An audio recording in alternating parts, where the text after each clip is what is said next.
आजम इमरान खान का THQ hospital Chakwal का surprise दौरा, मरीजों की खैरियत दरियाफ्त की। वजीर आजम के बगैर प्रोटोकॉल अचानक दौरे से कमिश्नर और डिप्टी कमिश्नर और RPO तक लाइल्म रहे। वजीर आजम इमरान खान 20 मिनट तक हॉस्पिटल में मौजूद रहे। इमरान खान के हमरा सेनेटर फैसल जावेद खान भी मौजूद थे। अचानक वजीर आजम पाकिस्तान इमरान खान को देखकर मरीज हैरान रह गए। इमरान खान की आमद का सुनकर इंतजामिया की दौड़े लग गई। रिपोर्ट के मुताबिक वजीर आजम ने थाना सिटी तलागंग का विजिट भी किया। जराये के मुताबिक उस वक्त एक बच्चा पैदा हुआ और वालिदैन ने शौक में उसका नाम इमरान खान रख दिया।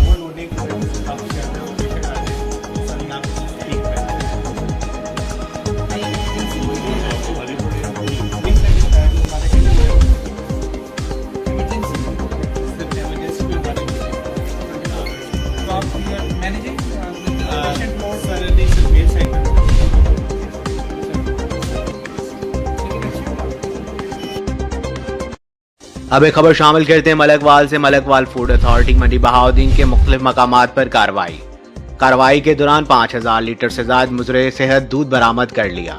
दूध से भरी गाड़ियों की चेकिंग फालिया रोड, सतसीरा, किंग रोड